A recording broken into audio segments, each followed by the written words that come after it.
lahat, pwede bang magsitayo o bang manalangin? Sa ngalan ng Ama, ng Anak, ng Espiritu Santo. Amen. Ama namin sa langit ka, Pamahalaan mo. mapasa amin ang kaharian mo, sundin ang loob mo dito sa lupa para na lang sa Bigyan mo kami ng mga kain sa araw-araw At patawarin mo kami sa aming mga kasalanan, gaya ng pagpatawad namin sa nakasala sa amin. At huwag mo kaming ipahintulot sa tukso, iadya mo kami sa lahat ng masama. Amen. Amen. Sa ngalan ng Ama, ng Anak, ng Espiritu Santo. Amen. So, bago magsiupo, pulutin mo na ang mga basura at itapon sa basura daw. tamang lagayan. Okay? Magsiupo na. So, meron ako mga classroom rules na kailangan niyong sundin. So, una, kailangan hindi maingay. Siya lamig, hindi maingay. Pangalawa, kapag may tanong, itaas ang kamay. Opo. At pangatlo, dapat ay makinig ang lahat. Maliwanag ba? Opo. Okay. So, ngayon, may basahan akong maikling pinto. So, before that, anong prutas to? Mangga. Mangga! Sino ang kumakain ng mangga? Ako! Lahat. So, ang kwento ngayon ay tungkol sa Mangga. Alamat ng mangga. alamat ng mangga. Mango. So, alamin natin kung ano nga ba ang alamat ng mangga. So, dapat kayo ay makinig ha, dahil may katanungan ako pagkatapos. So, isang anak ni Aling Maria at Mang Juan si Ben. Mabait at matalungin si Ben.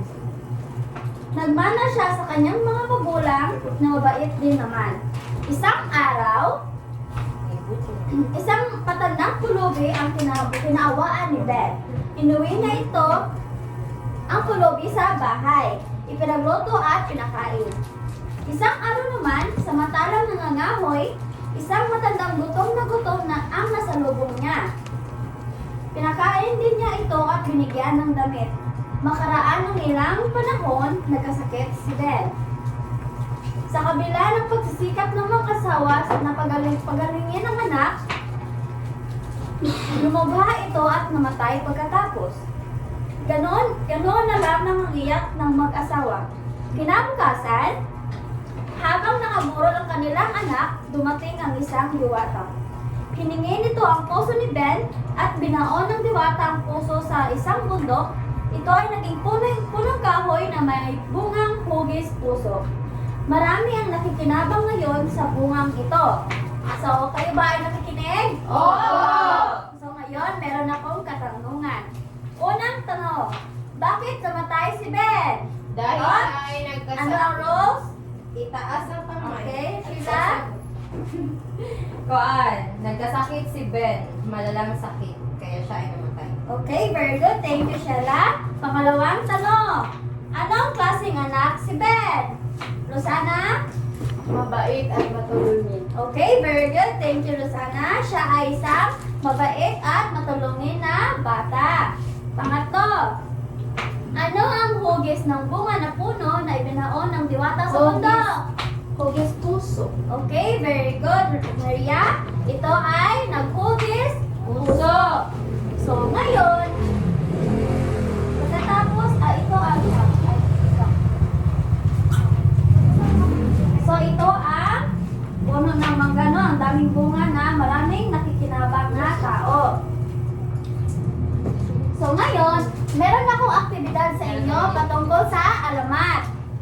So, ang group 1 ay dito si Munyen. Ay, hindi. Ang group 1, si Rosana at Sheila at Maria. And then, ang group 2 ay si Munyen. At ang group 3 ay si Marie.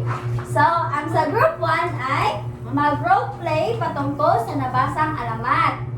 Role play. Tungkol sa alamat ng, ang sakit ng alamat? Mangga. Oo. Ang group 2 kay gumawa ng awitin patungkol sa alamat. At ang group 3 naman ay gumawa ng refleksyon sa alamat na napakinggan.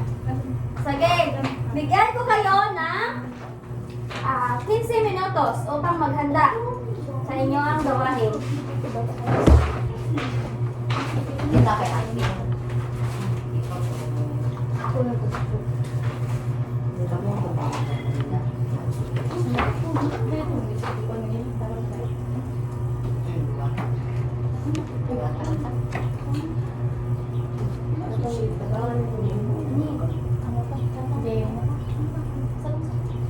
Sige, ready na ba? Handa na bang lahat? Yes po! Okay, group 1.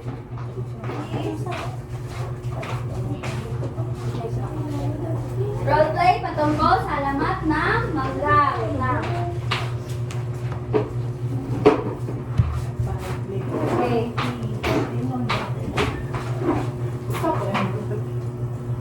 Go! Wait lang. Lights! Camera! Action! Wala, manang. Pungkol ka? Gutom ka? Punta tayo sa bahay. Kakain tayo doon. Bibigyan kita ng damit. Upo ka po dyan. Kain ka po.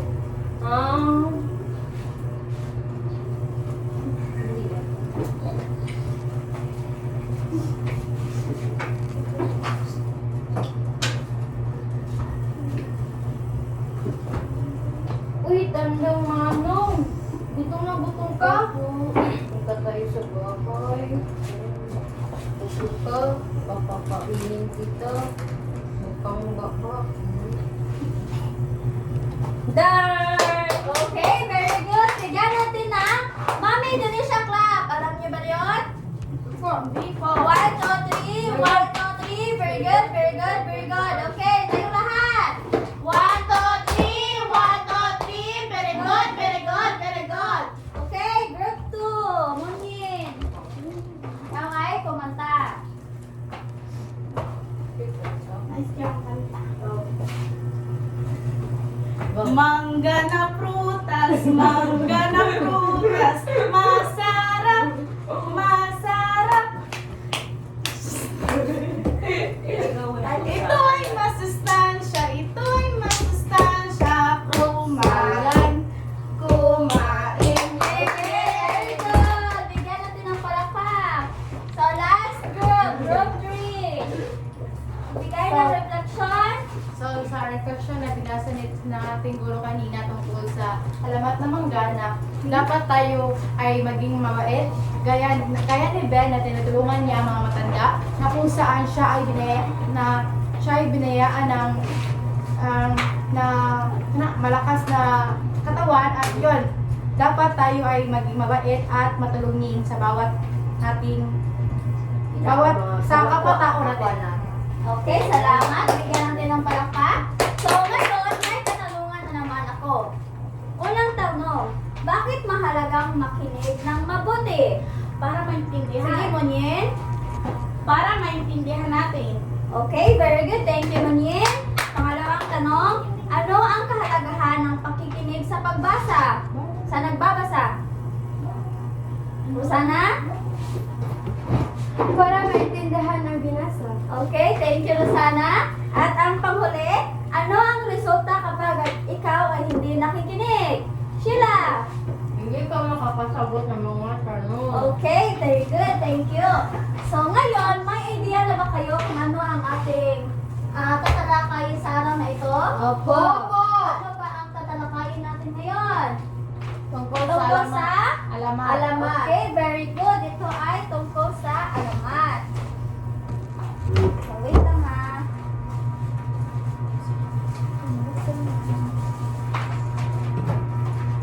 So, alamat. Ano nga ba ang alamat? Pwede nyo bang basahin sabay-sabay? Alamat. Ito. Wait, sabay-sabay? Ito ay isang uri ng kwentong bayan at panagsaysay ng mga pinagmulan ng mga bagay-bagay. Okay, ito ay isang uri ng kwentong bayan. So, kanang daghan man dito ang mga alamat nga nahibawan, di ba? Opo.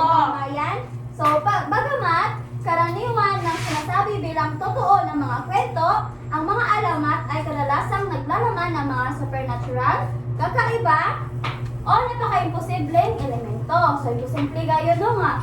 Ang puso ni Ben kay tanong ra niya, mahimo ng mangga, di ba? Imposible kayo. Opo. Ang mga alamat din ang nagiging instrumento natin upang mapalawak pa ang ating sariling imahinasyon.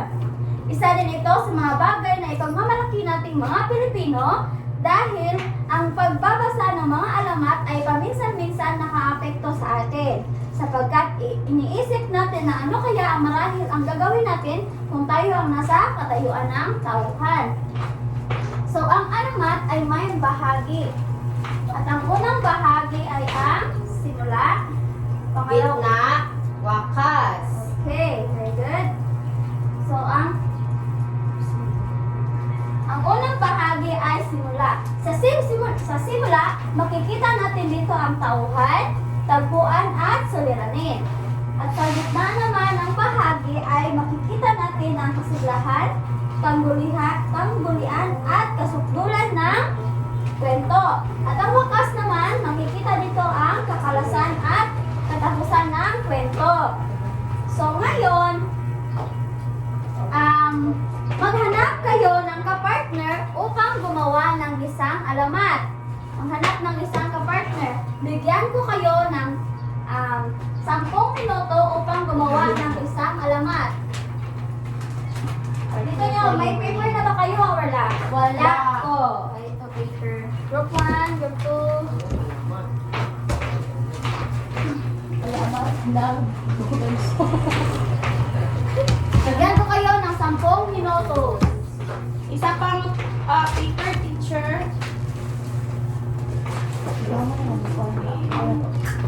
Alamat ng ilong mesa kasi mamamay tayo. Pagkatapos ng 10 minuto, salibasa nyo sa harapan.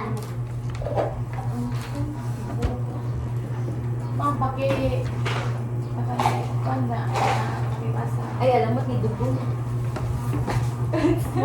Answer ko yun. Hindi ka naman nagagamit ang bulletin. Alamat ng kandi. Alamat ng pinya.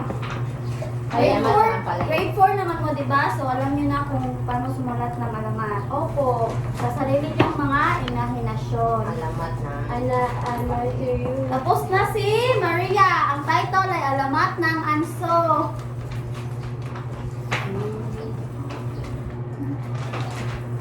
Tapos na po ako. Ang Calgemery, alamat ng...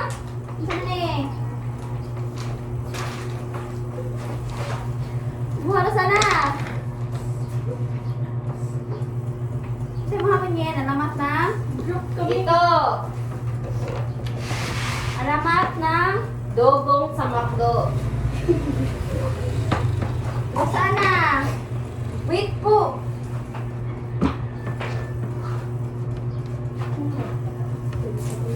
Alamat ng Ipaklo. Pentilaso. Okay, salamat mga mag-aaral. Ngayon naman, mayroon na tayong individual na aktibidad. May babasahin na naman akong bagong alamat. At pagkatapos, may isang tanong kayo na sasagutan. Walang katapos ang alamat. Dahil ang topic natin ngayong araw ay alamat. So, ito ay alamat ng pending. Anong prutas to? Pinya. Pinya!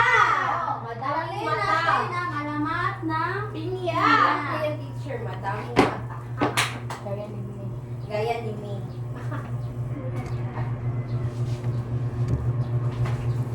Okay. Mirasul. Isulat niyo ang mga importanteng mga bagay, ang mga pangyayari sa babasahin kong alamat. Alamat katapos, ilagay niyo dyan ang answer niyo sa aking The katapos. importance. Opo. Okay, ang alamat na... Saan eh? Pinya. Pinya. Maraming Okay. mata. Noong unang panahon, may nakatirang ng ina sa isang malayong puo. Ang ina ay si Aling-Rosa at kanyang anak ay si Pinang. Dahil sa sobrang pagmamahal ni Aling-Rosa sa kanyang bugtong na anak, ay lumaki lumaki si Pinang na laging nasa layaw. Gusto ng ina na matuto si Pinang ng mga gawaing bahay, ngunit laging ikinatwira ni Pinang na alam na niya ang lahat ng tinuturo ng ina. Isang araw, nagkasakit si Aling Rosa at hindi na makabangon at makagawa ng mga gawaing bahay. Inutusan niya si Pinang na magluto ng lugaw. Subalit dahil sa kalalaro ni Pinang, napabayaan niya ang lutuan at nasunog ito. Naging masama ang pakiramdam ni Aling Rosa dahil sa nangyari. Ngunit, napasensya na lang siya dahil nakapagsilbi naman sa kanyang anak kahit papaano. Dahil sa tagal ng sakit ni Aling Rosa, napilitan si Pinang na gumawa ng mga gawaing bahay sa kanilang tahanan. Ngunit dahil sa katigasan ng kanyang ulo, hindi siya magaling sa mga gawaing bahay at laging nagtatanong sa kanyang ina kung saan nakikita ang mga gamit. Naiinis na si Aling Rosa at sa kalituhan ng kanyang anak at sinabi na sana'y magkaroon na siya ng maraming mata upang makita niya ang lahat ng bagay. Isang araw, umalis si Pinang upang hanapin ang nawawalang sandok. Kinabukasan, hindi na nakabalik si Pinang at nag-alala na ang kanyang ina. Hinanap niya ang kanyang anak sa buong lugar, ngunit hindi na ito nakita. Nang makita ni Aling Rosa ang isang halamang hindi niya alam ang pangalan sa kanyang bakuran, inalagaan niya ito at hanggang na ito'y nagmagbunga. Sa kanyang pagkamangha, nakita niya ang bunga na hugis ng ulo ng tao na napalibutan ng maraming mata. Naalala niya ang kanyang huling sinabi kay Pinang at napagtanto niya na ang halamang ito ay nasa gisag ng kanyang anak. Tinawag niya itong Pinang at palipat-lipat sa pagbigkas ng mga tao at naging Pinya ang pangalan ng bunga. So, naunsa na dito si Pinang. Nilagyan niya mata. Nilagyan siya ng maraming mata kaya naging pinya siya. Okay. May kilala ako niyan, ma'am. Okay. Sa isang buong papel, sagutan ng isang katanungan. Kailangan ito ay 100 words. Wala ka sumasagot sa tanong. 100? Oh, Grabe din naman yung grade 4 kaya. na mo. Grade 4. Alam namin grade 4. Okay, ang tanong. Bakit importanteng makinig sa payo ng ating mga magulang? Bakit? Bakit? Bakit? Dahil ako Bakit ay importanteng Okay po, makinig sa ha? mga payo ng ating mga magulang? malaki akong At ipasa sa harapan kung tapos na. Tapos na ang lahat. ay Tapos na ang lahat. Tapusin na natin ito. dahil tayo ay matatapos na. Okay, ipasa sa harapan ang inyong mga ginawang activity. Alamat ang bumo ni Stella. Tiffany. Ano man yan? Sino man yan? Yung silingan ninyo? Okay, sa inyong takdang aralin, basahin sabay-sabay sa harapan. Magbigay ng paboritong alamat at bigyan ng rason kung bakit ito napili. Isulat sa assignment notebook at ipasa sa Lunes. Opo. Sa iyo ng lahat at pwede bang tumayo ang lahat para sa Opo. wakas na panalangin? Yes po. Sana lead the prayer. Ama. Sa Wala ng Ama na anak ng Espiritu Santo. Angel of God, Guided her guided angel. the home is loud to match my hair. Over Over this this day, day, beyond my side, to light and natural and guardian. Amen. Father, the Son, The Holy Spirit. Amen. Goodbye.